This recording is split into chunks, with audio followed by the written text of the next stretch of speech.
29, ¿no? Sí, 29 de diciembre.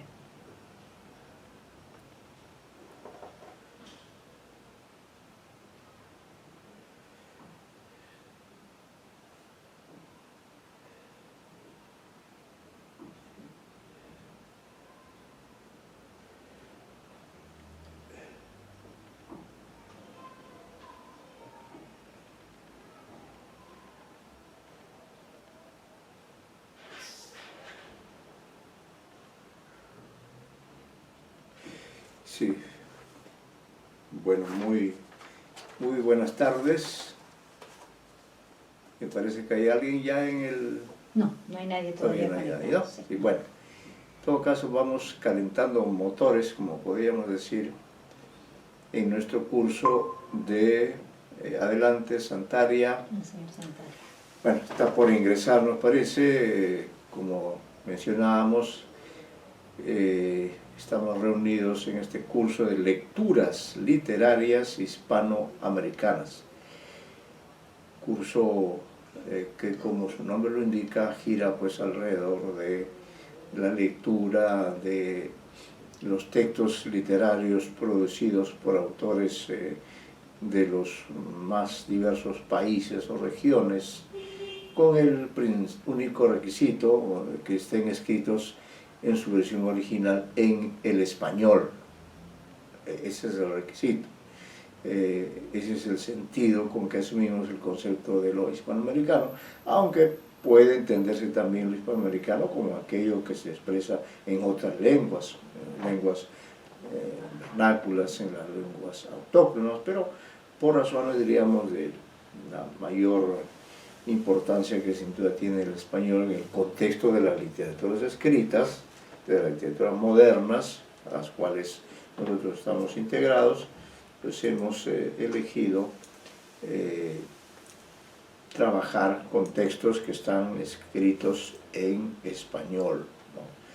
En este curso, que tiene un número breve de alumnos, hago un informe sobre las exposiciones, y ya la señorita Mitak ha expuesto. El señor Vizcarra también inauguró con una magnífica presentación, igual que la señorita Mitak. Bueno, ahí van ingresando, me parece, alguien está ingresando, sí, y veremos si se van a concretar ya las exposiciones o no. En cualquier caso haremos clase hoy como corresponde, priorizando las exposiciones, si es que se van a dar o no, y luego trabajaremos con el material que por favor está en el aula virtual, con el título de novena semana, aunque ya estamos en la 10ª, pero por razones en todo caso comprensibles, acá figura como novena semana de lecturas literarias hispanoamericanas 2022, antología de textos narrativos y de crítica literaria, ¿no? Ese es el material con el cual trabajaremos después de haber resuelto el asunto de las exposiciones. Entonces, de acuerdo a este punto de vista, y creo que estando presente el señor Santaria, ¿no? Santaria. Si está presente, me parece, señor Santaria. Sí, sí, entonces, buenas tardes. Usted tenía pendiente su exposición, ¿la va a realizar ahora? Sí, profesor. Ya, cómo no. Entonces voy a anotar acá que el señor Santaria va a realizar su exposición, y bueno, no sé si, creo que el señor Wharton ha informado, no sé que si... está delicado de salud. Ya, entonces, bien. Entonces, de momento, entonces con usted cerramos este ciclo de exposiciones, que es el examen parcial, y luego ya seguimos el trabajo. De manera que lo escuchamos muy atentamente, señor Santari. Le agradecemos por su responsabilidad. Adelante. Gracias, profesor.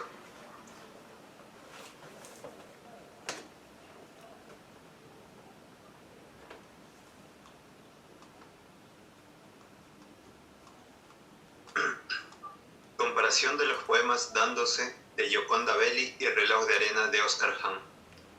José Luis Santaria J. Ya. Introducción. La poesía es el género literario por excelencia, ya que desde el principio de la historia fue empleada como expresión máxima de la palabra. Una naturaleza tan antigua no podría estar exenta de las alteraciones y mutaciones que el desarrollo trae consigo y que surgen a causa de las circunstancias históricas. Sin embargo, aún conserva su esencia primigenia, aquello que la convierte en un arte mayor. El arte de componer versos ha ido evolucionando, incorporando y dejando de lado variados elementos de su bagaje poético a lo largo de su historia, o mejor dicho, de nuestra historia, puesto que somos nosotros, los humanos, quienes hacemos poesía. En los siguientes párrafos se detallará más sobre estos componentes en una comparación literaria de los poemas Dándose de Gioconda Belli y Reloj de arena de Oscar Hahn. Comparación poética. Arte poética. En Dándose de Gioconda Belli. Gioconda Belli, en este poema, dota sus versos de una subjetividad desbordante que podemos apreciar con el avance de las estrofas. Busca el sentimiento, las emociones fuertes que pueden envolver por completo a uno, sin temer de dejarse llevar por ellas. Vive y siente la poesía como lo que es en sí misma, sin importar el aspecto estrecho o delimitador del formalismo, del cual se va olvidando mientras avanzan los versos. También podríamos interpretarlo a manera de ejemplo directo. Mensaje y forma guardan concordancia. La escritora va quitándose todo aquello que sabe de cómo escribir poesía, métrica y rima, para sentir o adentrarse al yo poético y soltar o botarlo todo en los últimos versos. En Reloj de arena de Oscar Hahn. Oscar Hahn es un poeta que usa, que se frustra, que ve a la poética como un ente fiero que debe dominar, que odia y por la que se retuerce. Sus estrofas y sus versos son el hierro al rojo vivo que va moldeando con la fuerza y fineza, la cual queda impregnada en la forma y el contenido de sus poemas. Este poema es un claro ejemplo de cómo Oscar Hahn hace suya la poesía, y nos presenta unas estrofas con métrica y rima casi perfecta.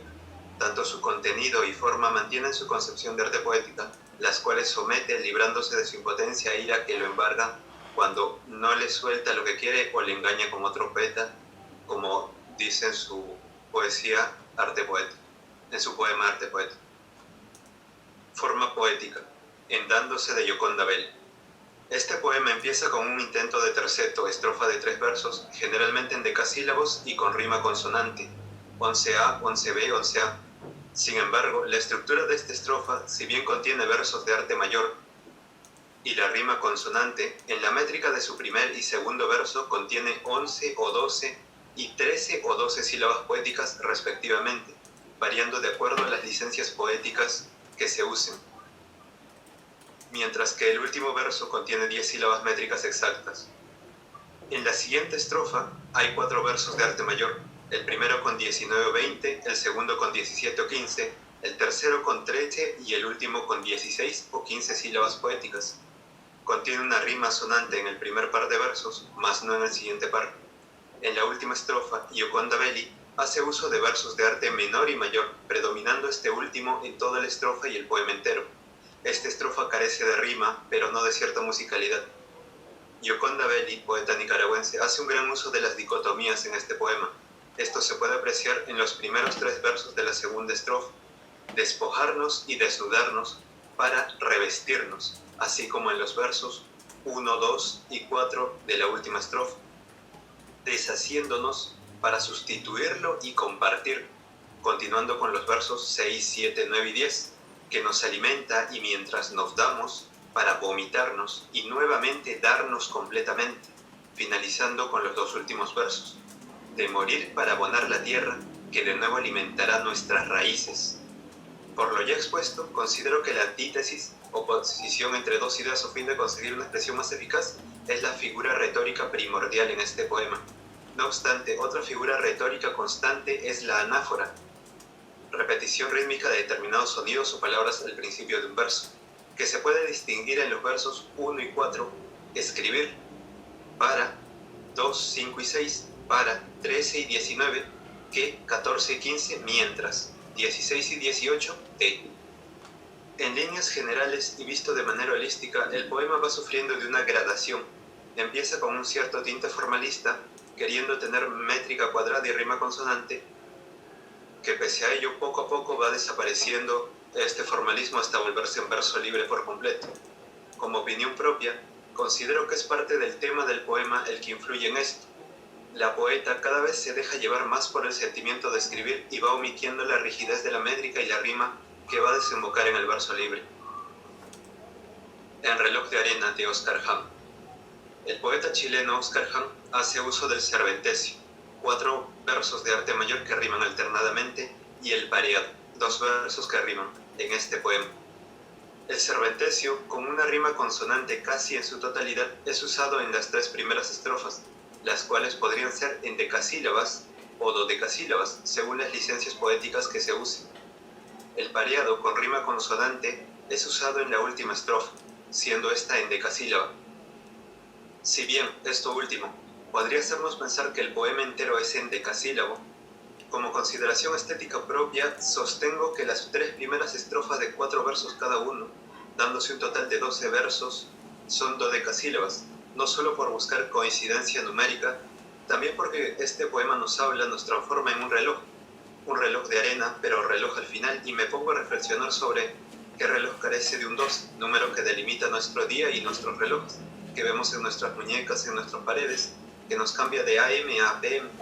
Asimismo, la última estrofa es un pareado y suele tener cierta independencia con el resto del poema. Incluso podríamos dividir el poema entre el cervantesio y el pareado sin perder sentido alguno en ambas partes, asunto que se ahondará en tema e idea principal del presente texto. En este poema predomina el uso de la metáfora, relación sutil de analogía o semejanza que se establece entre 2 ideas o imágenes, y en menor medida la hipérbole, aumento o disminución exagerada de un aspecto característica. La metáfora principal se puede deducir en el primer y segundo verso. Desdichado lector, tuya es la mano que puso en marcha este reloj de arena, refiriéndose al poema que acaba de empezar a correr por nuestra cuenta, considerando mano como la acción de leer en voz alta o mentalmente, y reloj de arena como el poema que estamos leyendo. De esta misma manera, se encuentra el tercer verso. Las sílabas ya caen grano a grano. El quinto y sexto, estas líneas que miras ahora mismo, son columnas de arena vertical. El octavo y el noveno, haciendo referencia a nuestra lectura, vas goteando hacia el fondo del cristal, ay, como entre los versos te deslizas. El duodécimo que, con casi vacío el otro vaso está, concierne a lo vacío de estrofas o versos que va quedando este poema que seguimos leyendo. Las últimas metáforas pertenecen al pareado, que tienen cierta independencia, como ya se ha mencionado. Se te acaba la arena, no hay demora, que podría significar que se nos acaban los versos y el tiempo, pero también la vida, y asimismo se complementa con despídete lector, llegó tu hora, el fin de nuestra existencia como lectores de este poema o como designio de seres temporales. El uso de la hipérbole se hace notorio en el séptimo verso, abismo en el 10º cuán bajo, en el 11º viento pisas, y para finalizar agregar el uso de la prosopopeya, atribuir a los seres inanimados o abstractos características y cualidades propias de los seres animados o viceversa. En el 4º verso palpita tu condena. Función poética predominante. En dándose de Gioconda Belli. Empieza como un poema exhortativo que de manera gradual va perdiéndose para convertirse en una reflexión. Considero que la función predominante en este poema es la función expresiva o emotiva, debido a que el yo poético, a pesar de hacer uso de la función apelativa o connotativa al decirnos para qué o por qué escribir, utilizando ciertos elementos formales ya mencionados, estos solamente son la cáscara que cubre el verdadero motivo, que es cavilar a voz viva, dando su opinión subjetiva de manera muy fuerte sobre la creación poética. La propuesta sobre la que gira el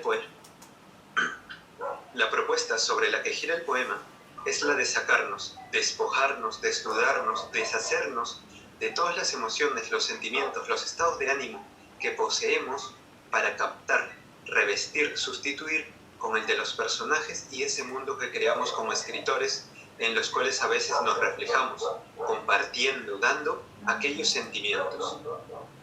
Para que todo esto, después de haber sido asimilado, podamos verterlo, vomitarlo, abonar las líneas que escribimos y que nos volverán a dar, alimentar en un ciclo sin fin. El reloj de arena, de Óscar Hahn. La función predominante de este poema es la función referencial, representativa o informativa, puesto que lo resaltante es la descripción comparativa que se hace del poema como si este fuera un reloj de arena. El poema también posee una gran carga formal, métrica, uniforme y rima consonante que podría sugerir una función poética o estética. No obstante, queda opacado por las nítidas descripciones en los serventecios y el sentido referencial en el pareado. Tema e idea principal. Hendándose, de Gioconda Belli. El tema de este poema es el acto de escribir, siendo la idea principal la subjetividad profunda de cómo lo percibe el autor. Gioconda Belli compone este poema como si fuera un ciclo sin fin que mantiene en constante movimiento al escritor. Este proceso consta de 3 pasos: el vaciarnos para poder volver a llenarnos y posteriormente verternos. El primer y último paso podrían tener cierta similitud, pero esto no es así, puesto que en lo primero no damos nada, solo nos quitamos todo para que nos den algo y de la misma forma podamos dar aquello que se nos ha otorgado. El título tan ambiguo de este poema cobra total sentido al hacer este análisis, puesto que dándose puede usarse para hacer referencia a dándose algo y a la vez a dándose a sí mismo a alguien. Se aborda la dicotomía que plantea la idea principal, este proceso de darnos algo para darnos a nosotros mismos. Asimismo, en el poema podemos encontrar una escala de enajenación que empieza con la primera estrofa, donde se resalta la descripción detallada de la naturaleza. Prosigue con la segunda estrofa, donde se manifiesta la simpatía al revestirnos de la naturaleza y los demás. Finalmente, termina con la tercera estrofa, donde está la noción esencial que es la empatía y la forma catártica que se busca al escribir. El reloj de arena, de Oscar Hamm. Este poema puede dividirse en 2, ambos con el tema del tiempo, pero con una idea principal distinta. Considero que en el Cervantecio la idea principal es la de la asimilación de poema, reloj de arena y lector, llegando a ser uno solo. Esta compenetración producida por los versos de Oscar Hamm pueden ser o no complementado con el pareado. Esta última estrofa, con un tinte independiente, posee la idea principal del tiempo como portador de la muerte. Mientras vivimos, el tiempo es quien nos acercará cada vez más a nuestro inevitable destino.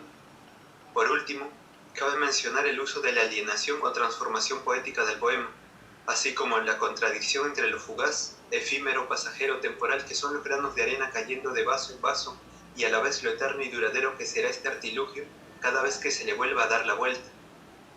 El reloj de arena como símbolo del infinito y lo finito.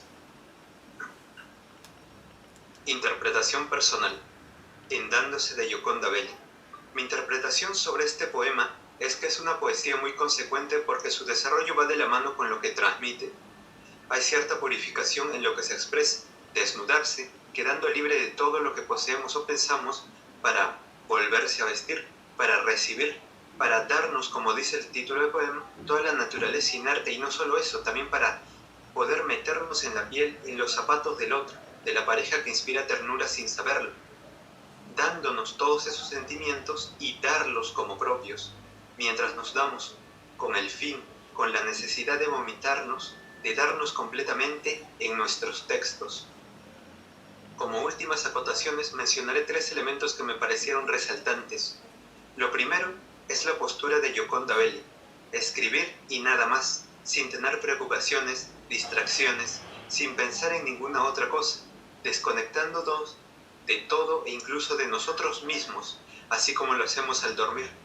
Lo siguiente es el pan como elemento vallejiano y tan cercano al cristianismo, por el cual le pedimos a Dios que esté en nuestras mesas y que compartimos con el prójimo, el pan de la Eucaristía, carne de Jesús, que se comparte en la iglesia y que nosotros hacemos por sacerdotes con los seres que creamos con el mundo, tal como Dios nos dio a su Hijo y se volvió hacia Él. Lo último es el vomitarnos, enajenarnos, olvidarnos, perdernos, dejar de ser nosotros mismos, ya sea para escribir un libro o para leerlo, distrayéndonos al fin y al cabo, ver una película, conversar con los amigos, enterarse del chisme, ver una serie, etc., porque a veces nos aburrimos de nosotros mismos, así como de los demás, estamos en un constante vaivén entre nuestro yo y los otros, oscilando para evitar el tedio. El reloj de arena, de Oscar Hahn. Considero que este poema es un texto kafkiano, puesto que nos transforma o convierte en un reloj de arena. Poema, yo poético y lector nos vamos compenetrando y fundiendo hasta llegar a ser uno solo. Esta metamorfosis da paso según vamos leyendo cada verso. Cada estrofa nos engulle y ambos vamos quedándonos sin arena, sin versos y sin tiempo. Sin embargo, si lo volvemos a leer es darle la vuelta una vez más a ese reloj de arena del cual nunca nos libraremos. Aquellos versos no desaparecerán del poema, así como no lo harán los granos de arena de aquel artilugio. Lo único que siempre se va y nunca regresará son los segundos. Es el tiempo, que se nos escurre de las manos como granos de arena. Para concluir, cabe añadir que el poema contiene un toque de ironía en su advertencia, directa o indirecta, del penúltimo verso. Se te acaba la arena, no hay demora. Y en el último verso, despídete lector, llegó tu hora. Gracias. Muchas gracias, señor Santaria. Creo que ambos poemas, como usted ha destacado, son importantes, son valiosos para una mayor toma de conciencia de nuestra condición humana, así que también como una valoración más intensa de la alta labor que cumple la poesía en relación con nosotros los seres humanos, ¿no? Así que pues me satisface que usted haya hecho un examen exhaustivo del poema, ha expuesto un conjunto de reflexiones, de análisis, que han permitido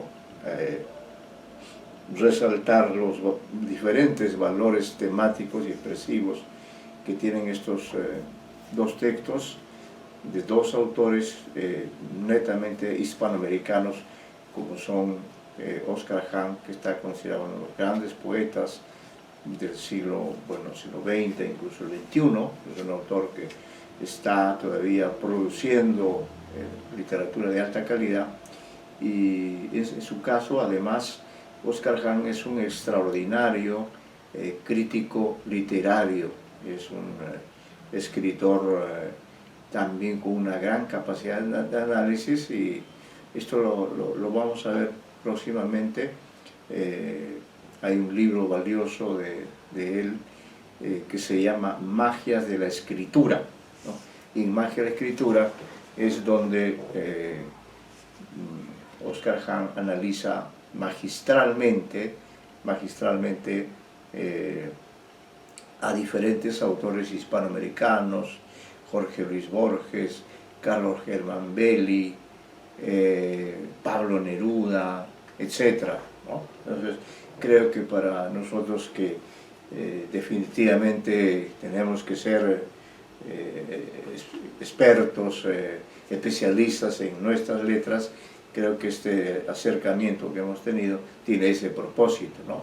Igual en el caso de Gioconda Belli, muy destacada escritora, representante de la actitud democrática, amplia, abierta de las mujeres de nuestro tiempo, que ha asumido plenamente su rol de intelectual, su rol de escritora, no solamente en el género de la poesía, donde alcanza realmente un sitial muy valioso, sino también en el campo de la narrativa, ¿no? Ha incursionado en el campo de la novela, ha plasmado ahí obras muy interesantes, incluso una de ellas se llama El País de las Mujeres, donde juega con esa idea de instituir, ¿no? De cambiar, así como cambia Hahn, es decir, cambiar un país machista por un país más democrático, sería un gran cambio.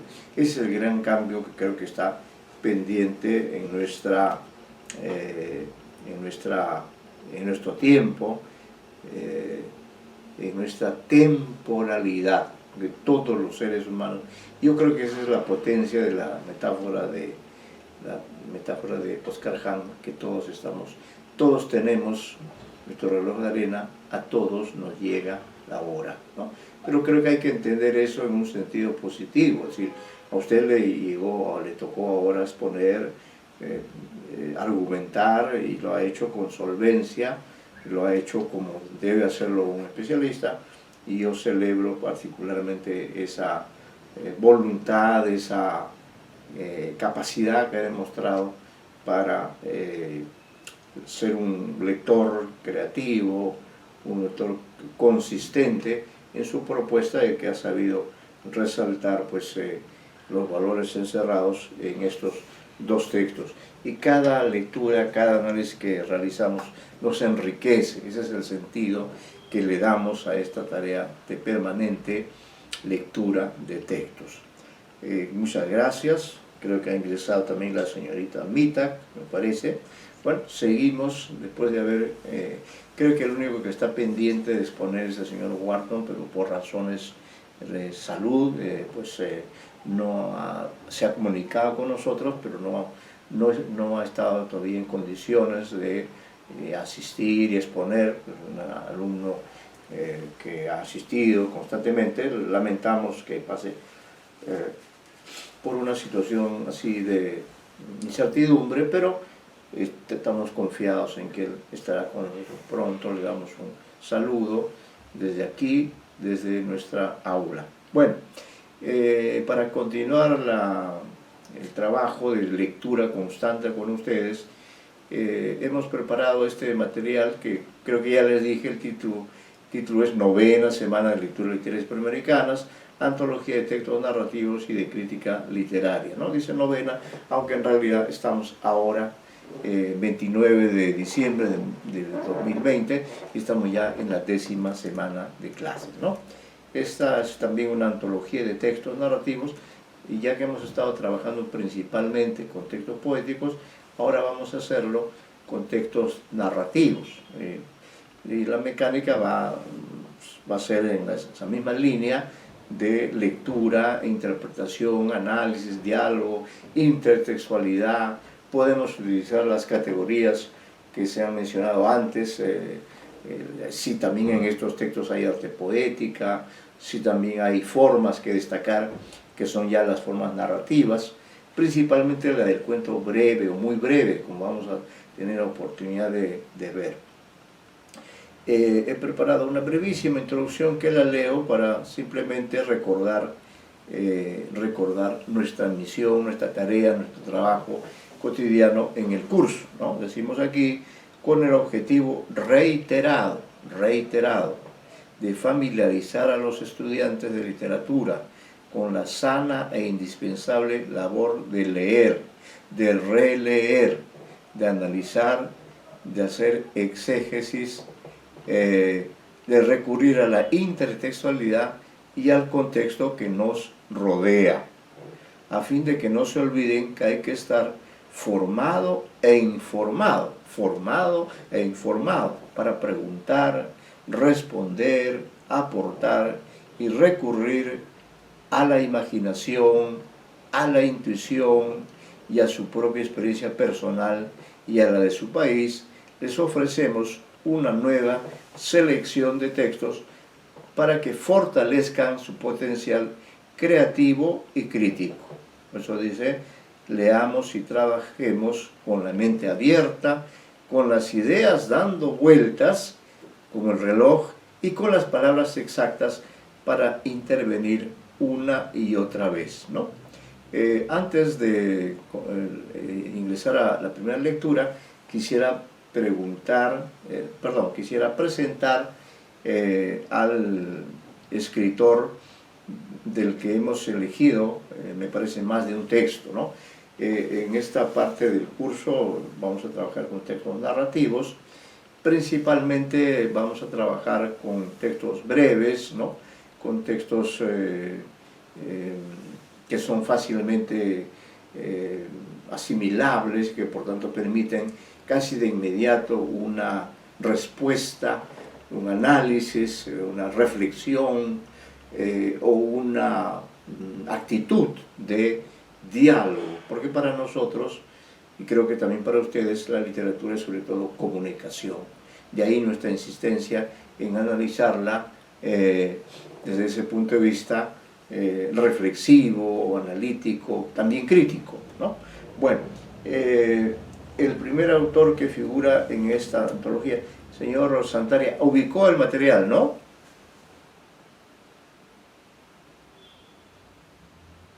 Sí, profesor. Ah, ya, correcto, correcto, sí. ¿Ha tenido oportunidad de leer algo del señor Harry Belaban?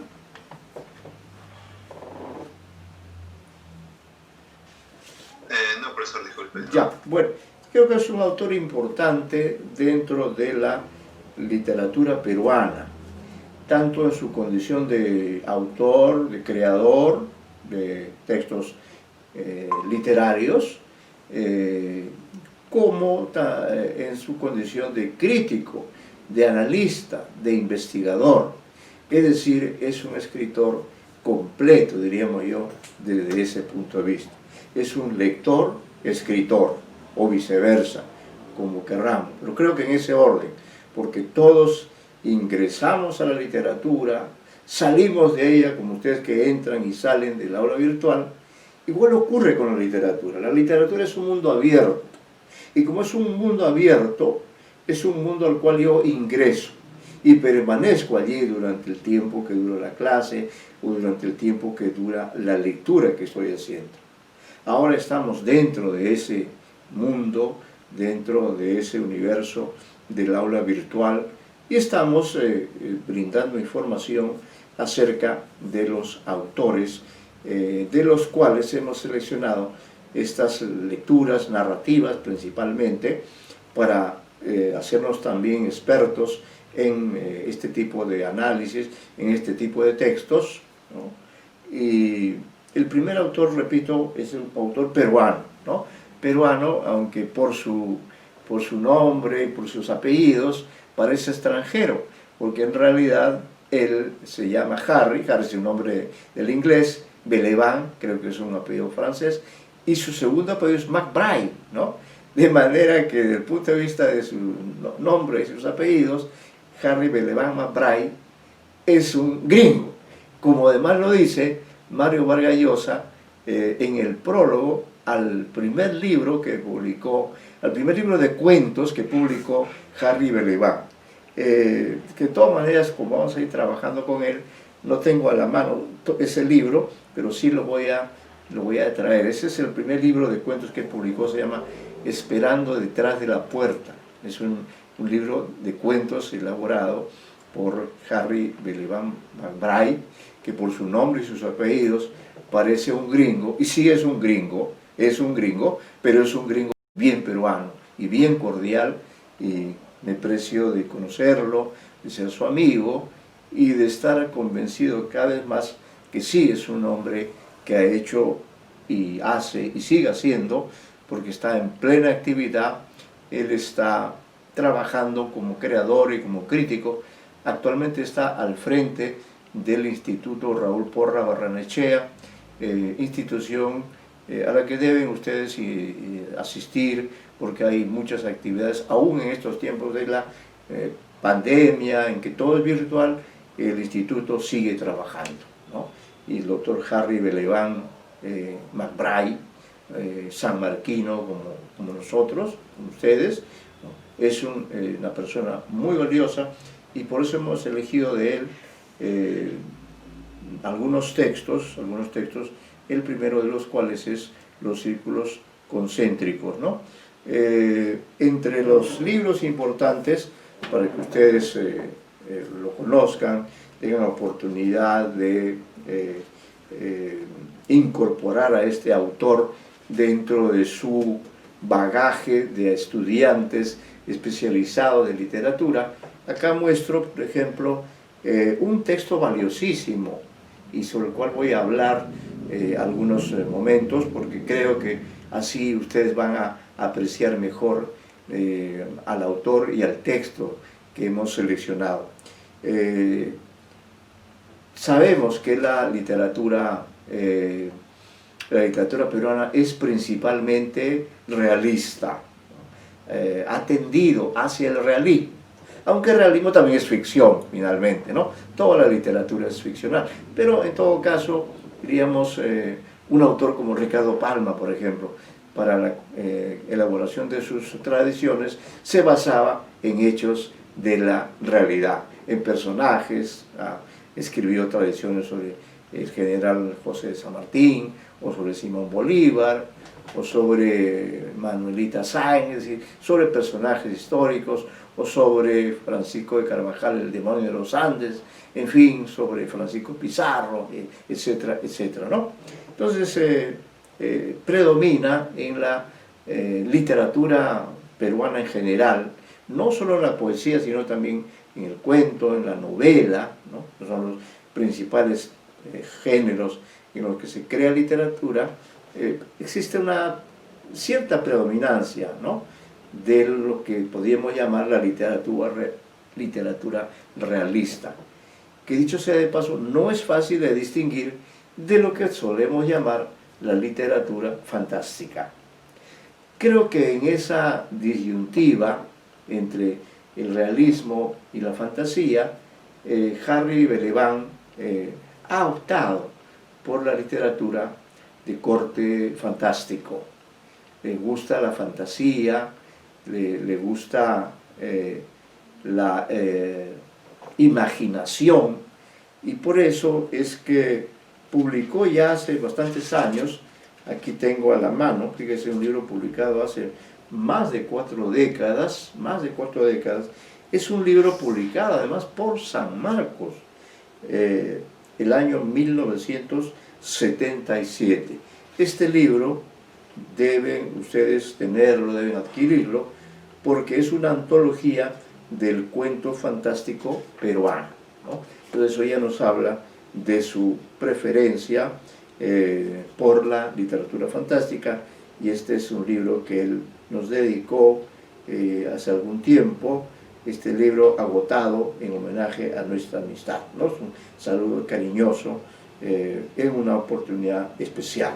Bueno, entonces es una antología de cuentos fantásticos, para lo cual, lógicamente, él en la parte introductoria del libro expone una serie de conceptos, así como el señor Santari ha expuesto ahora también en su parte introductoria los conceptos pertinentes, porque no es fácil, además, reflexionar qué es la literatura fantástica, dónde está lo fantástico, ¿no? Sobre esto quizá será bueno que tengamos algún texto teórico que nos permita profundizar en esta disquisición.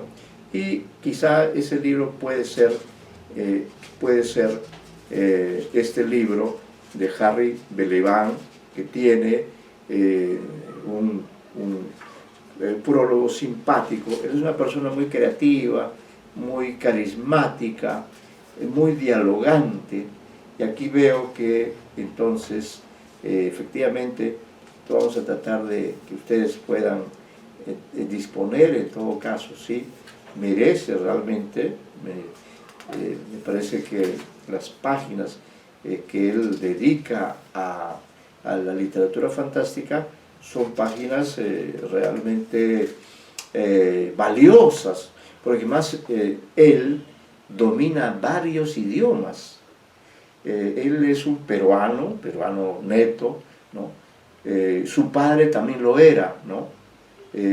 Y claro, probablemente sus abuelos eran extranjeros, pero él, el caso de Harry Belaiván es curioso porque él, no sé si nace en el Perú o nace en Francia, no estoy muy seguro. En todo caso, aún cuando naciera en Francia, él figura como peruano, ¿no? Pero él nos ha contado en más de una oportunidad que la primera lengua que él aprendió a usar y aprendió a emplear para la vida cotidiana fue el francés. ¿Por qué? Porque su padre era un diplomático en aquella época. Harry Belaiván también es diplomático, sigue la tradición, y sus hijos también, alguno de ellos es diplomático. De manera que es un escritor vinculado al mundo de la diplomacia, que es un mundo fascinante en el cual figuran escritores importantes, ¿no? Entonces vemos, es muy amigo de Mario Vargas Llosa, por razones familiares, conoció a Mario Vargas Llosa cuando Mario Vargas Llosa no era el gran escritor famoso que es ahora, pero una prueba de ello es que el libro que publica Harry Belavan, no sé exactamente en qué año, tiene un prólogo de Mario Vargas Llosa, cuando ya don Mario era pues un autor famoso, ¿no? Y ahí en un tono así un tanto humorístico, lúdico, habla, ¿no? Lo que he mencionado, que Harry Belavan es un gringo, ¿no? Es un gringo. Bueno, entonces es un gringo por el apellido, porque además es gringo, él es un hombre blanco, pero por su modo de ser, por su uso del español, de lo que él se precia mucho, ¿no? Él es un escritor valiosísimo dentro de la literatura peruana y, como he señalado, está en plena etapa creativa y por eso creo que tenemos que rescatar, ¿no? Rescatar textos de él, leer. Tiene esta antología, esta antología que se llama Antología del Cuento Fantástico Peruano, y creo que sí va a ser necesario leer, no ahora, pero sí para las próximas clases, el prólogo o la introducción exhaustiva que presenta nuestro querido Harry Belavan en este libro, que repito, debe estar en la biblioteca de ustedes. Claro, ahora ya hay muchos otros investigadores que esclarecen este tema de la literatura fantástica, ¿no? Pero él es en el Perú del siglo XX, él es uno de los pioneros, ¿no? Pionero como desde el punto de vista reflexivo, teórico. Él tiene una magnífica formación académica, literaria, entonces ha desarrollado los conceptos y a partir de esos conceptos aquí nos ofrece una antología, y voy a mencionar los nombres de los autores que forman parte de esta tradición de autores de literatura fantástica. Por cierto, ahora ha crecido, y por ahí tengo otro libro que también veremos, ha crecido el número de autores que tienen esa orientación hacia la fantasía, o que comparten tanto la fantasía como el realismo como la fantasía, ¿no? No hay contradicción entre uno y otro, las fronteras son así muy sutiles, nada impide que uno u otro pueda ser a la vez realista o fantástico. En ambos casos estamos ante la ficción, pues que es la categoría predominante. Estamos ante una forma diferente de ver la realidad, de ahí nuestra insistencia en el concepto de formas. ¿Qué autores, a ver, haremos un recuento, qué autores selecciona Harry Belavan en este libro valioso que se llama, repito, Antología del Cuento Fantástico Peruano? Dice que se publicó en 1977. Creo que hay una nueva edición de este libro hecha por la Universidad Ricardo Palma. No tendría en este momento el dato exacto, pero sí se lo doy de manera virtual a través del aula en el que estamos trabajando, para que ustedes tomen nota, por favor, de este libro y de la necesidad de que lo puedan conseguir, porque aunque ya no en la edición original, que es la que tengo yo aquí conmigo, sino en la nueva edición publicada por la Universidad Ricardo Palma, que seguramente esta nueva edición está enriquecida, ¿no? No es simplemente que repite la edición original, es muy probable que haya enriquecido el número de cuentos o las reflexiones a sí misma, ¿no? Entonces, doy este contexto para poder entonces valorar en sus exactos términos o en todas sus connotaciones posibles los textos de Harry Belavan, que se caracteriza por la predominancia de lo fantástico, por esta autorreflexión que tienen sus textos, por este cuestionamiento de la imagen del mundo que podemos tener los seres humanos, y nos obliga a pensar, a repensar, a reflexionar, a leer, a releer, porque en tanto seres humanos debemos estar vigilantes, debemos estar atentos para poder captar la profundidad que tienen los textos literarios, ¿no? Entonces los autores mencionados son Clemente Palma, que estoy seguro que ustedes en algún curso han leído, el hijo de Ricardo Palma, mientras el padre, Ricardo Palma, era un hombre orientado hacia el realismo, a la tradición palmista o palmiana. En cambio su hijo era más dado a la fantasía. Vean ustedes, Clemente Palma son clásicos sus cuentos de Los ojos de Lina, La granja blanca, La leyenda de Hashchik, etc., ¿no?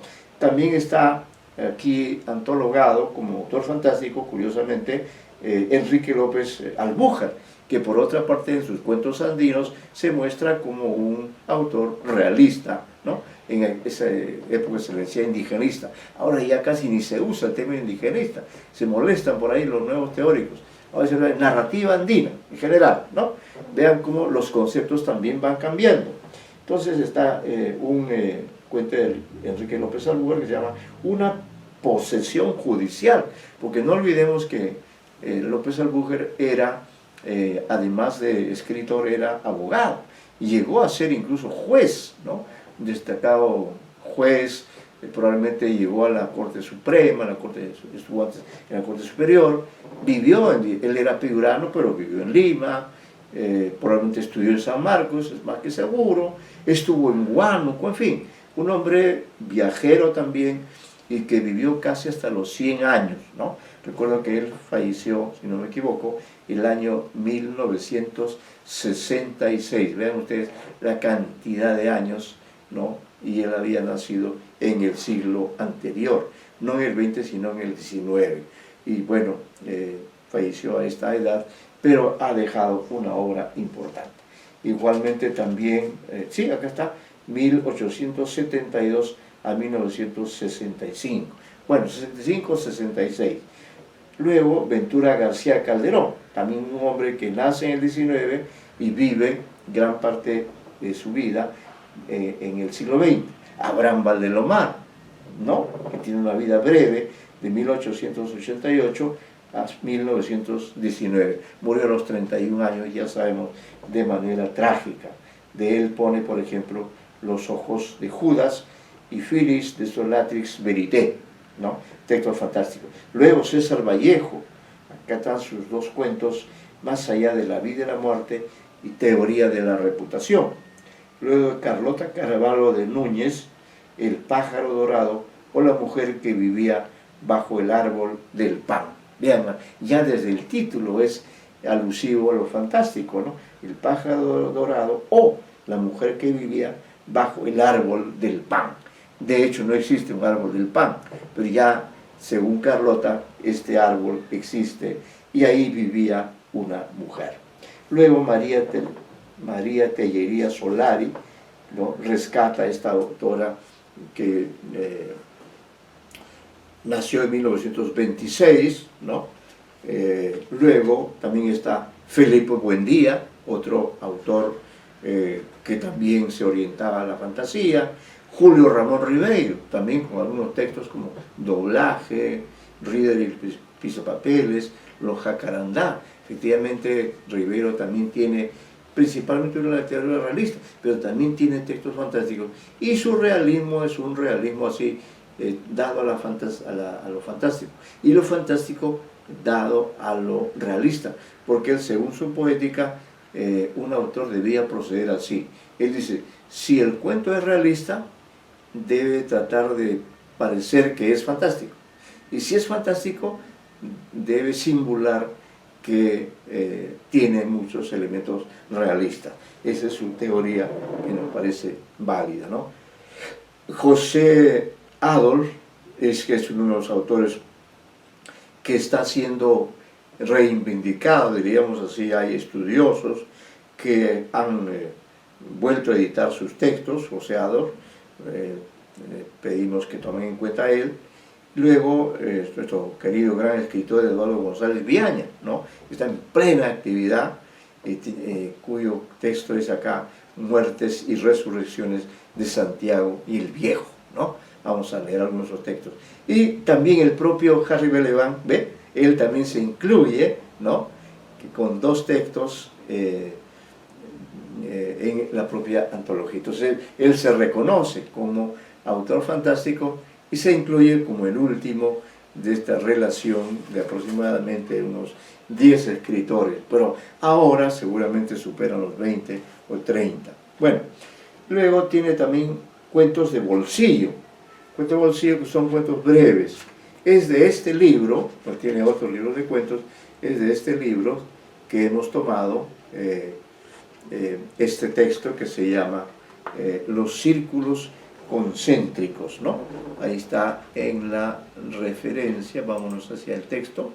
Entonces lo que vamos a ver, sí, está en esta edición que tengo aquí a la mano, que se llama Cuentos de Bolsillo, está editado por la Universidad Ricardo Palma el año 2007. Este libro tiene ya más de una década y allí pues él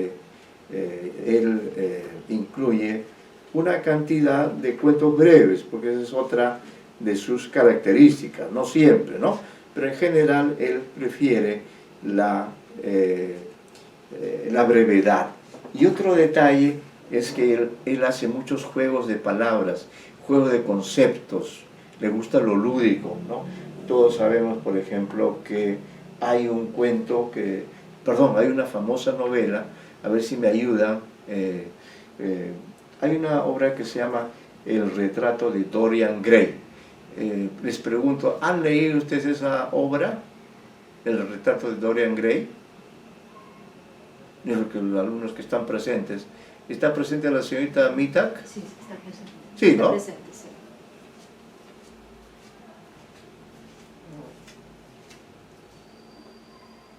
¿O no está? Sí, sí está presente. ¿Señorita Mitak? Pero tiene problemas con el internet, creo, por eso Ya. entra y sale. El señor, está el señor Santaria también, ¿no? Sí, profesor. Señor Santaria, ¿usted ha leído el retrato de Dorian Gray? Sí, sí, profesor, lo he leído. ¿Se acuerda cómo se llama el autor? Oscar Wilde. Oscar Wilde. Gracias, señor Santaria. Muy buen dato, efectivamente. El retrato de Dorian Gray. ¿Usted diría que es una obra fantástica o realista? ¿Qué diría usted? Fantástica, profesor. Fantástica, ¿no? Fantástica. Ahora no nos vamos a poner a discutir por qué sí, por qué no. Lo haremos en su momento, pero gracias, muy preciso en su dato. Es una obra a mí me gustó, supongo que a usted también, ¿no? Es una obra muy bien construida, hay una fantasía, hay una alegoría, hay una profundidad, es decir, Oscar Wilde era un genio realmente de la literatura. Y bueno, entonces, ¿por qué le preguntaba esto, señor Santaria? Porque en esta antología llamada Cuentos de Bolsillo, y como decía que Harry Belaban le gusta mucho jugar con lo que existe, hace juegos metaliterarios, acá él presenta, y lo vamos a ver así de viva voz, un cuento que se llama El retrato de Dora Gris, ¿no? Sin duda está de alguna forma evocando a la obra de Oscar Wilde, El retrato de Dorian Gray. Él le ha cambiado parte del título, ¿no? Le ha puesto El retrato de Dora Gris. Es decir, en la novela de Wilde es un personaje masculino, aquí es una mujer. Como tenemos el libro a la mano, vamos a ver qué cosa dice, porque seguro que plantea alguna correspondencia, alguna similitud con la obra de Oscar Wilde, ¿no? Bueno, como es breve, lo voy a leer. No está en la antología, pero vamos a leerla de todas maneras para destacar esta cualidad, ¿no? Esto es un texto metaliterario, porque es un pequeño relato alusivo a una gran novela de Oscar Wilde. El retrato de Dora Gris, ¿no? En la versión de Harry Belaban, que también parece su nombre parece un nombre literario, y lo es.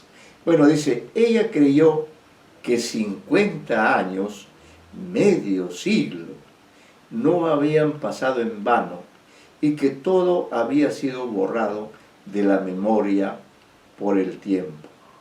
Pero él parecía no haber olvidado jamás, pues ni ahora al momento de culminar el retrato y estampar su famosa rúbrica, tuvo una sonrisa y ni siquiera aceptó la champaña que para festejar la feliz ocasión el esposo de Dora había descorchado.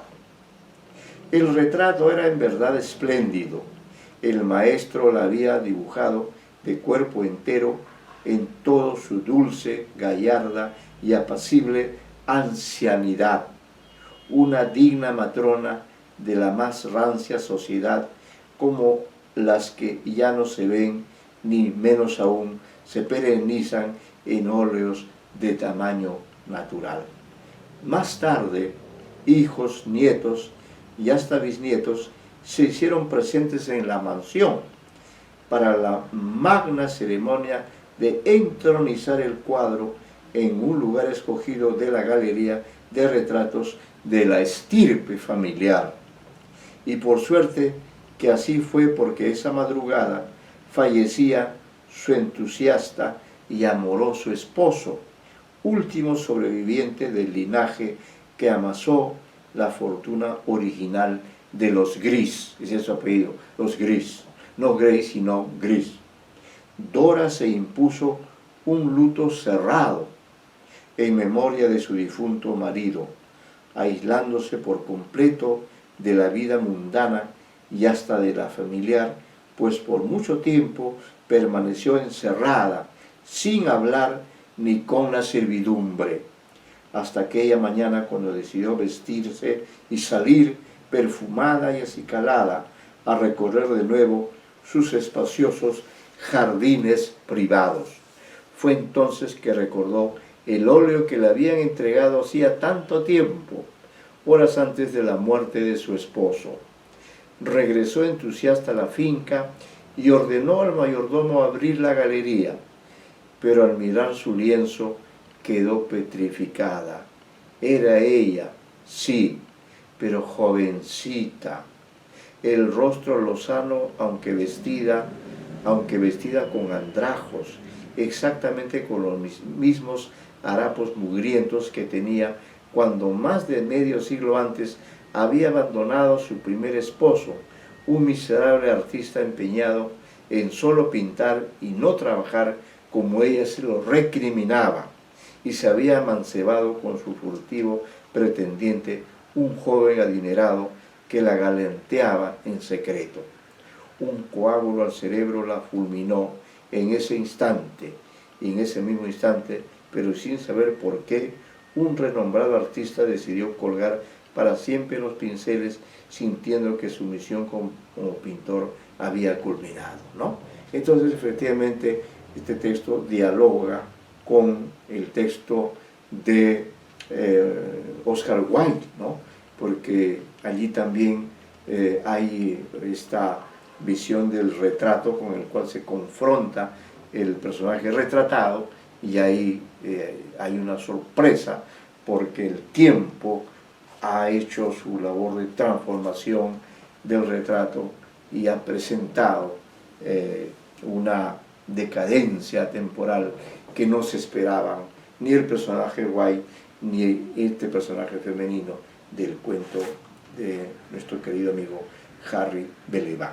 Entonces vamos a entrar a leer este texto de Harry Belaban. Es breve, a ver qué le parece. Está presente por lo menos el señor Santaria. ¿Usted podría leer ese texto, señor Santaria? O mire, ¿está la señorita Mita? Sí, también está. Pero creo que no está... Su internet no está muy bien, parece, pero sí está conectada. Sí.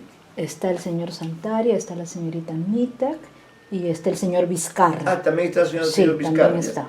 Señor Vizcarra. Señor Vizcarra. Sí, profesor.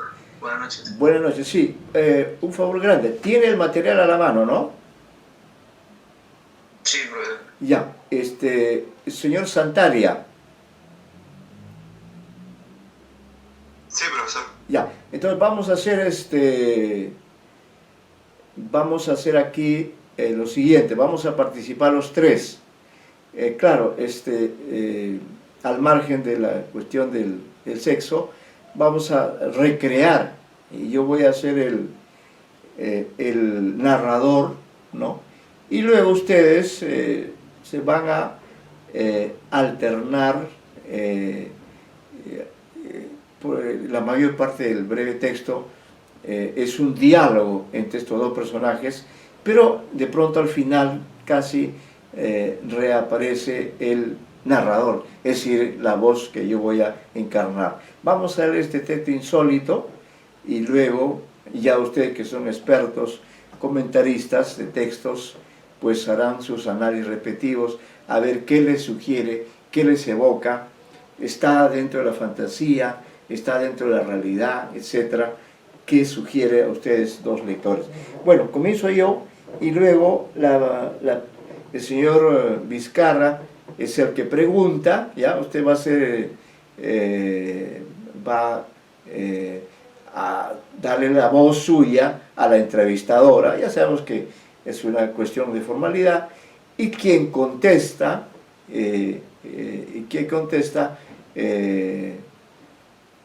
es la afamada autora, de manera que los dos son personajes femeninos, pero en esta oportunidad el señor Vizcarra le prestará su voz a la entrevistadora y el señor Santaria le prestará su voz a la afamada autora a la que se estaba entrevistando. Entonces yo comienzo con lo que dice el narrador, para luego dar paso en gran parte del texto al diálogo que se produce entre la entrevistadora y la afamada autora. El texto se llama Los círculos concéntricos y quizá también merezca un comentario, por cierto, ¿no? Muy bien, comienzo yo y enseguida ustedes entran a tallar, casi solamente ustedes, hasta el final donde el narrador reaparece y luego cierran ustedes. Muy bien, comenzamos. ¿Todo listo? Bien. Dice, adelante. Sí, usted se suma, creo que la señorita Mitak tiene ciertos problemas, pero en todo caso, como ya está distribuido el trabajo de lectura, usted se suma y sigue la lectura que vamos a hacer, y por cierto participa en el debate que abriremos después de haber leído este texto de Harry Belaban, autor peruano, inscrito dentro de la llamada tradición de la literatura fantástica, y del cual hemos hablado hoy acerca de su obra, de sus textos, y ahora estamos frente a un texto que ha creado él y que está en este libro del 2007 llamado Cuentos de Bolsillo. Bien, comienzo yo como narrador y luego sí ya viene el diálogo entre el señor Vizcarra y Santaria casi hasta el final, ¿ya? Muy bien, dice, la entrevistadora llegaba al final de su reportaje y sintió que debía hacerle las últimas preguntas de rigor a la afamada autora que estaba entrevistando. Y ahora entren ustedes.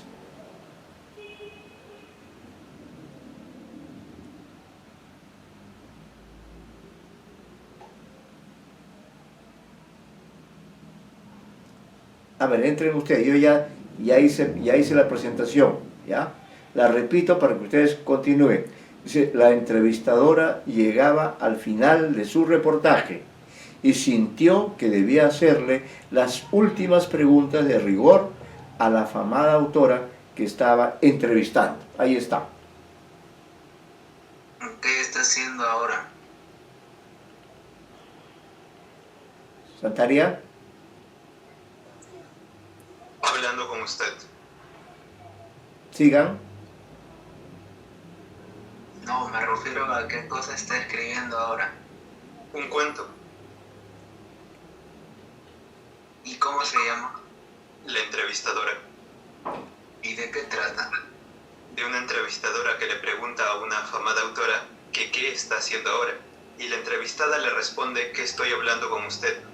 La entrevistadora insiste y le pregunta qué está escribiendo. ¿Qué está La escribiendo? autora le responde que un cuento. ¿Y cómo se llama?, indaga la entrevistadora. La entrevista le responde, la entrevistada. ¿Y de qué trata? Pues si usted ya lo sabe, ¿Para qué pregunta, no? Le responde la entrevista al entrevistador. La entrevistada sería, ¿no? La entrevistada, sí. Sí. Corrijan por favor ahí, la entrevistada. La entrevistada, a ver un momentito, disculpen. La entrevistada. A ver, vamos a retroceder. Sí, lo hacemos. Un momento, por favor. Responde la entrevistada, acá, esto es acá, debe ser la entrevistada a la entrevistadora. Ya, a ver si... Ahora, la entrevistadora, ahora yo tomo entra el narrador, dice, la entrevistadora, desconcertada, solo atinó a decir lo siguiente. La entrevistadora. ¿Puedo hacerle una última pregunta? Sí puede. Le respondió la entrevistada. Y la prueba es que ya la hizo. Bueno, ahí está. Ese es el texto insólito, ese es el texto que plantea una situación comunicativa dentro de un contexto como el que ustedes acaban de apreciar. Vean ustedes, es nuestra primera experiencia con los textos narrativos, es un texto breve, muy en el estilo de Harry Belaban. ¿Qué les ha parecido que la entrevista le responde? A ver, la entrevistada. ¿Qué les ha parecido el texto? ¿Qué ideas les sugiere este texto como texto narrativo? ¿Cuál sería el sentido del título? En fin, el texto está abierto a las ideas, a las impresiones que podamos en estos momentos hacernos como lectores competentes, como lectores que somos capaces de responder, ¿no? Responder en tanto lectores a la propuesta creativa, a la propuesta narrativa que ha elaborado don Harry Belaban para ponernos en una situación complicada. ¿Qué dicen ustedes, jóvenes lectores, frente a este primer texto que tenemos oportunidad de conocer? ¿Qué les sugiere? ¿Le dice algo? ¿No le dice nada? Pero se juega con la función metalingüística o literaria de hablar sobre el propio texto. Entonces él habla de la manera en que es narrador y que el narrador habla de otra persona, pero da en cuenta de que él lo ha creado. Correcto. ¿Qué otra observación se podía hacer sobre el texto en su conjunto? Dada su brevedad, ¿qué más le sugiere? Que es cierto, la función metalingüística es muy importante, creo que es la función predominante. Creo que por otra parte también, si bien el texto es breve, en cuanto a los personajes, porque los personajes son esenciales en un relato, no pueden estar ausentes, ¿no? Entonces, ¿qué le sugiere el señor Vizcarra, al margen del narrador, ¿no? ¿Qué le sugiere la presencia o es decir, qué le sugiere la presencia de uno y de otro personaje? Los dos son personajes femeninos, para comenzar. ¿Qué más se podía señalar?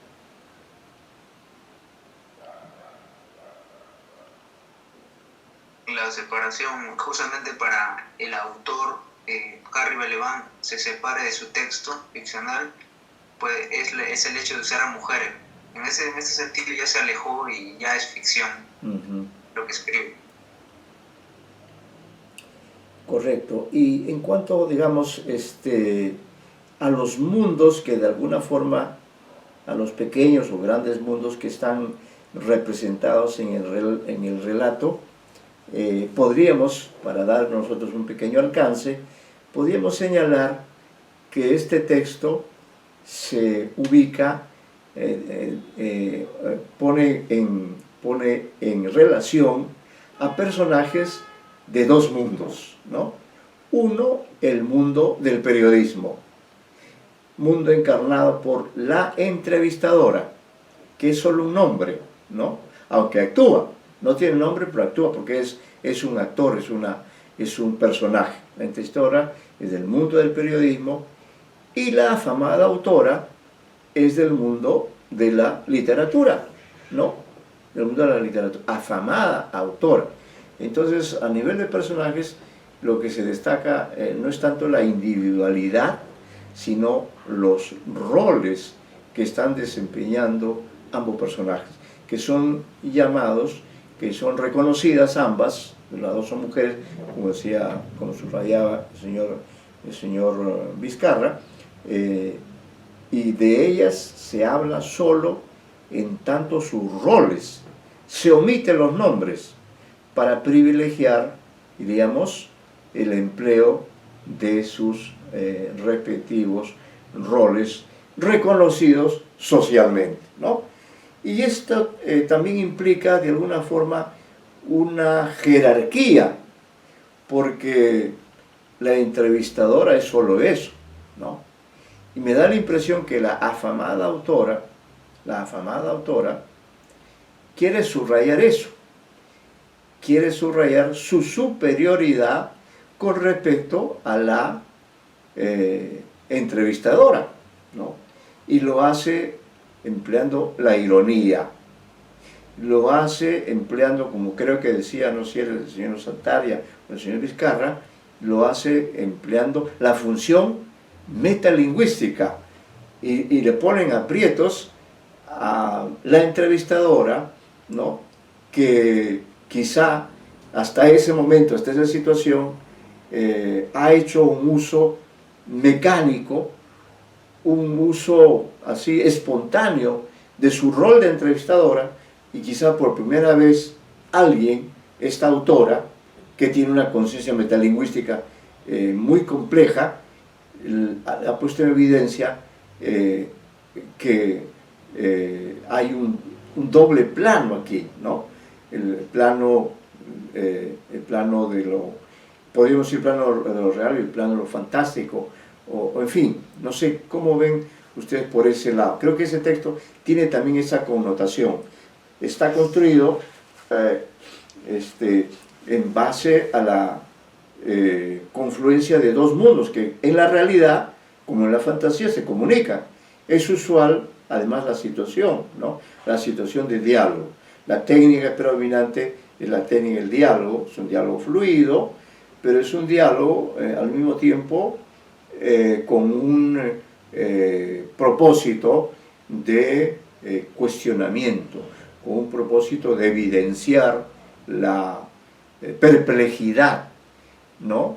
Un propósito de poner en evidencia, pues, la sabiduría de la entrevistadora, la competencia metalingüística de ella frente a la,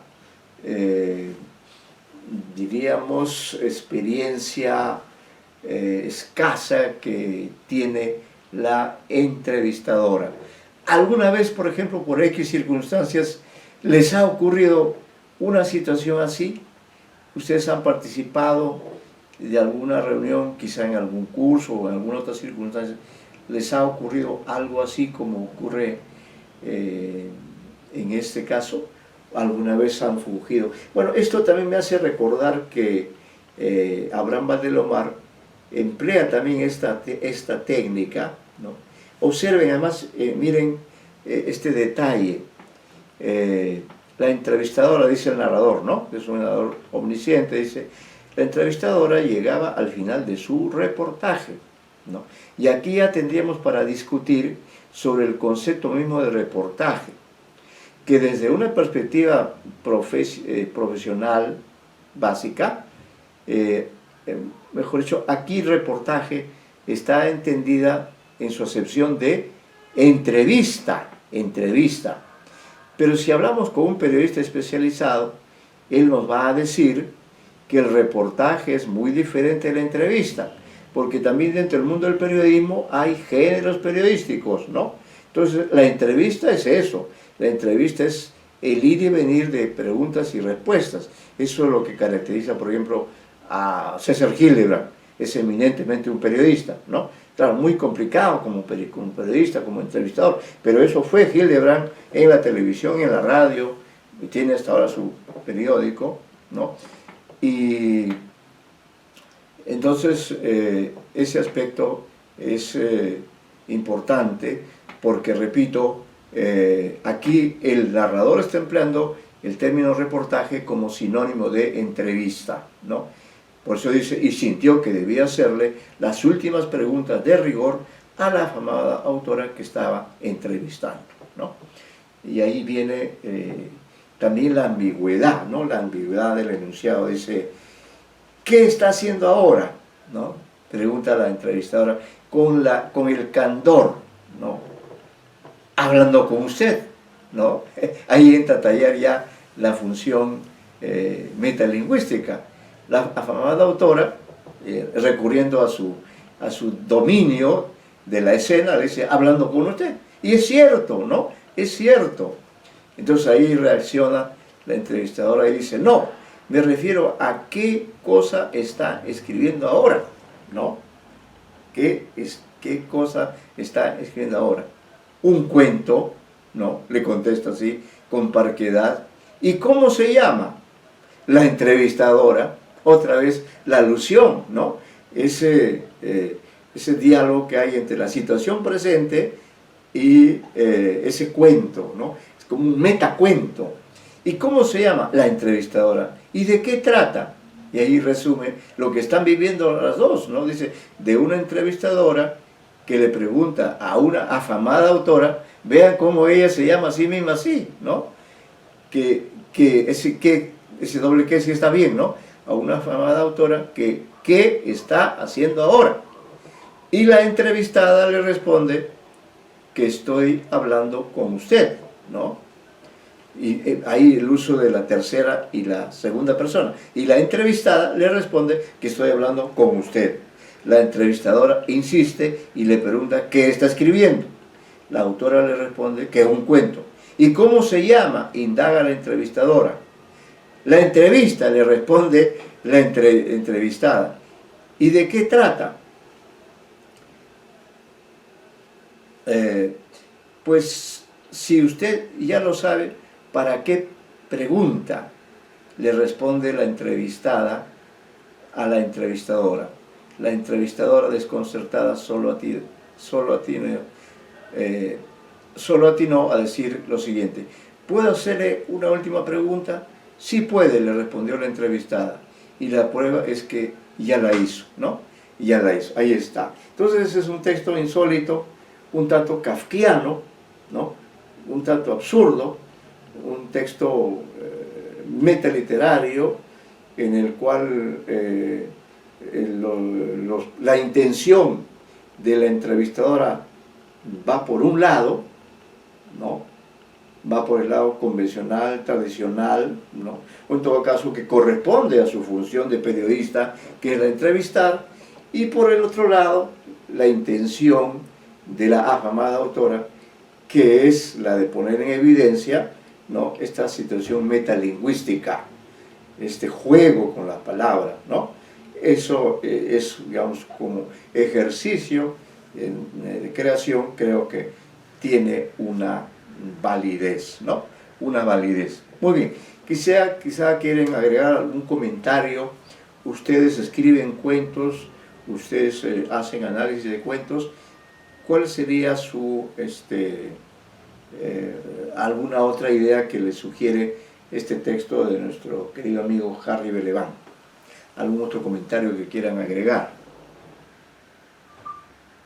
Profesor, quisiera agregar algo más. Así como usted dice que se manifiestan las dos profesiones de la entrevistadora y de la autora, usted dice que la entrevistadora no hacía preguntas de esa manera para cumplir con lo que debe cumplir. Igualmente la famosa escritora hace lo mismo cuando le responde, ¿no? Claro. De una entrevistadora que le pregunta a una afamada autora, creando en ese pequeño párrafo pues ese círculo concéntrico, ¿no?, que dice el título, pero infinito, porque ese es otro texto que va a repetir lo mismo y van a repetir lo mismo una y otra y otra y otra vez. Claro, al infinito. Haciendo pues referencia a la creación infinita de los escritores, por así decirlo. Claro, tiene que ver con la creación, el hecho mismo de la creación, ¿no? Que, y además esto destaca, digamos, también la importancia que el narrador le concede a la afamada autora, ¿no?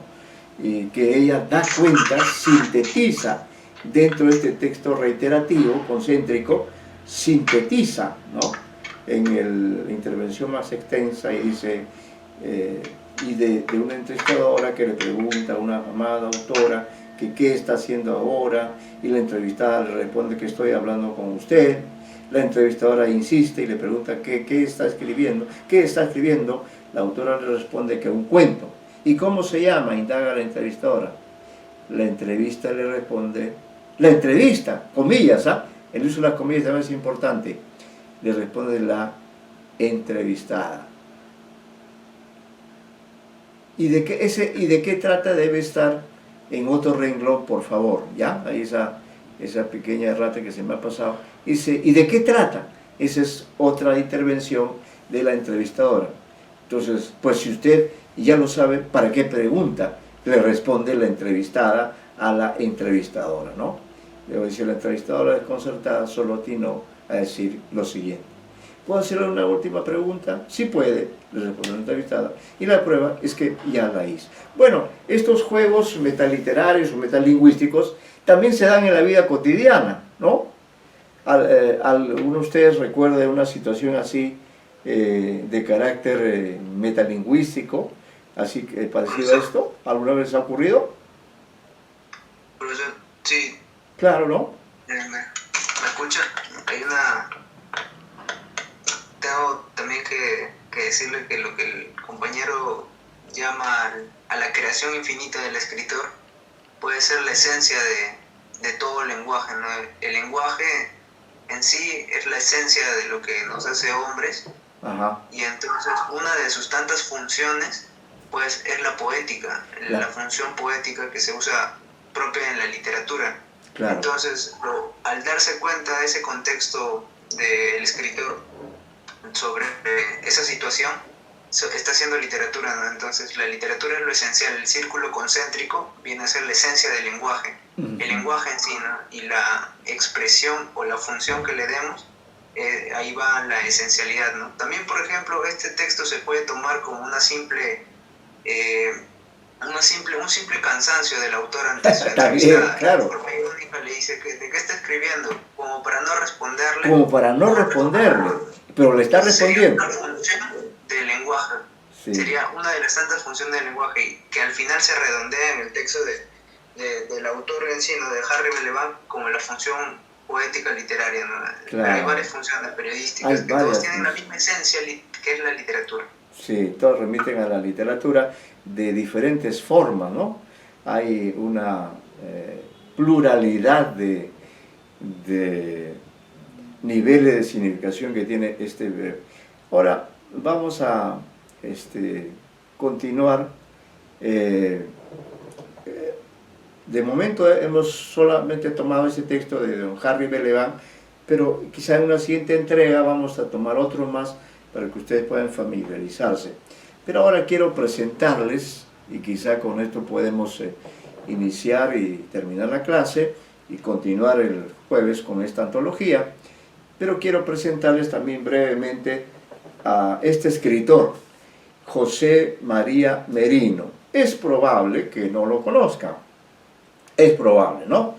Este escritor es un escritor español, es decir, él es español, neto, y tuve oportunidad de conocerlo el año 2016, de verlo en muchas oportunidades, en reuniones de trabajo, en la RAE, pero a mí No se me ocurrió en ese momento porque él era parte de un equipo de trabajo y no se me ocurrió conversar un poco más en el plano, los dos finalmente somos académicos, ¿no? Pero a mí no se me ocurrió preguntarle exactamente a qué se dedicaba él, cuál era su labor creativa. Y me perdí la gran oportunidad porque él es un magnífico narrador, es sobre todo un narrador. Ya en un viaje posterior le conté esta anécdota, entonces ya ahí la relación con él cambió y por eso en una oportunidad que fue el año 2018, hace 2 años solamente, yo le dediqué un libro mío, un libro que escribí sobre Ribeiro, y él me dedicó un libro que se llama Historias del Otro Lugar. Ya está anunciando también lo fantástico, ¿no? Historia del Otro Lugar, Cuentos Reunidos, 1983-2004, ¿no? De bolsillo también se llama, dicho sea de paso, la colección. Él es muy amable, muy cordial, y bueno, cada vez que voy a Madrid, pues tengo esa oportunidad. Sí, él es de La Coruña, de Coruña. Residió durante muchos años en León y vive en Madrid. Comenzó escribiendo poesía y se dio a conocer como narrador en 1976 con novela de André Chos, libro con el que obtuvo el premio Novelas y Cuentos. Lo escurridizo de la identidad, sus conexiones con el mito, el sueño y la literatura y muchos elementos de la tradición fantástica caracterizan su obra narrativa, ¿no? Vamos a, en homenaje a él, vamos a leer este texto. Creo que no tiene erratas, en todo caso, si hay alguna, mis disculpas. A ver, señor Vizcarra, lea usted ese, hágame el gran favor de leer ese texto de José María, que lo he tomado al azar, ¿no? De una antología de un estudioso peruano que es ¿cómo se llama este señor? Sumalavia. Ricardo Sumalavia tiene una antología que se llama 5 espacios de la ficción breve. Debe conocer ese libro, señor Vizcarra, ¿no? No, profesor. ¿No lo conoce? No. Ah, bueno, la próxima clase yo voy a traer el libro y les voy a informar de todo lo que tiene, pero ahora vamos a ver, lea el texto y luego podemos comentar algo hasta que ya estamos terminando, pero vamos a leerlo y que quede como tarea el poder pensar un poco en lo que nos propone ese texto, que se llama Ecosistema. A ver, señor Vizcarra. A José María Merino, Ecosistema. El día de mi cumpleaños, mi sobrino me regaló un bonsái y un libro de instrucciones para cuidarlo. Coloqué el bonsái en la galería con los demás tiestos y conseguí que floreciese. En otoño habían surgido dentro de la tierra unos diminutos insectos blancos, pero no parecía que perjudicasen al bonsái. En primavera, una mañana, a la hora de regar, vislumbré algo que revoloteaba entre las hojitas. Con paciencia y una lupa, acabé descubriendo que se trataba de un pájaro minúsculo. En poco tiempo, el bonsái se llenó de pájaros que se alimentaban de los insectos. A finales del verano, escondida entre las raíces del bonsái, encontré una mujercita desnuda. Espiándola con sigilo, supe que comía los huevos de los nidos. Ahora vivo con ella y hemos ideado el modo de cazar a los pájaros. Al parecer, nadie en casa sabe dónde estoy. Mi sobrina, muy triste por mi ausencia, cuida mis plantas como un homenaje al desaparecido. En uno de los otros tiestos, a lo lejos, hoy me ha parecido ver la figura de un mamut. Muy bien, y ahí tiene usted ese texto, ¿no? Muy bien. Primeras impresiones, algunos primeros comentarios, pero con cargo a que en la siguiente reunión retomemos la clase complementando las ideas que hoy día podemos dar acerca de este texto. ¿Qué les parece? También es un texto breve, pero creo que dentro de la brevedad hay una historia fantástica sin duda, pero que remite a la literatura, remite a dimensiones del universo, a través de la pluma de este narrador español, que lo hemos incorporado a nuestro curso de lecturas hispanoamericanas, porque él también es un escritor que lo hace con nuestro propio idioma, y nuestros vínculos con él son pues así fructíferos, tanto que, bueno, he tenido oportunidad de leer varios textos de él, realmente es un autor muy valioso. Bueno, ahí tienen un texto, alguna primera impresión que quieran luego desarrollar en la siguiente clase, por favor. Los que están presentes, señorita Mitak. Se parece a los círculos concéntricos en la forma de buscar lo esencial. Parece que todo se lleva a lo literario. Sí. Hay una numeración de elementos, hay una concatenación, ¿no? Hay estos círculos concéntricos, eso es verdad, ¿no? Podría ser que sean unas fórmulas que se suele usar en cierto tipo de texto, no sabemos, ¿no? Pero sin duda es un texto sorprendente, pero verosímil, ¿no? Verosímil. Parte de una situación real y hay una transformación, una suerte de metamorfosis, ¿no? Una suerte de cambio, y cambio que termina pues en un... pero dentro de esa metamorfosis se van evidenciando elementos de ese mundo, ¿no?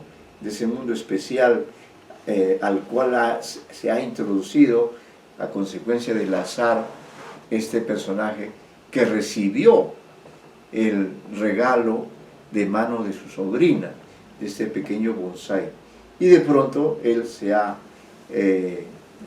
minidimensionado, ha decrecido y vive dentro de ese mundo, y dentro de ese mundo, como el reloj de arena de Oscar Hahn, él también percibe el paso del tiempo, el paso de las estaciones, y persigue también el peligro, ¿no? Así como el reloj de arena que se voltea, aquí también la presencia del mamut no es nada grata, ¿no? Sino más bien es una señal de alarma. Bueno, ahí nos quedamos de momento.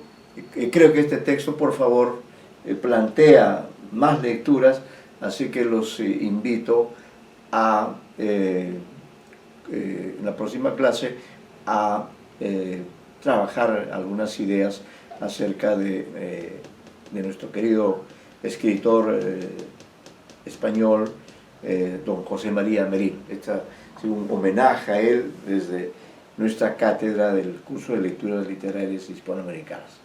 Muy bien, muy buenas tardes, muchas gracias, y nos vemos el último día del año 2020, ¿no? Muy bien, una fecha histórica, no podemos perder la oportunidad de darnos un saludo por este año en que hemos pasado trabajando, ahora estamos en el mundo del bonsái. Bueno, esperemos que no ocurra algo parecido en nuestra vida. Muy buenas tardes, muy buenas noches ya, creo, ¿no? Sí, según ya estamos en plena noche y entramos a la dimensión desconocida. Espero nos depare una noche amigable, una noche literaria. Muchas gracias y muy buenas noches.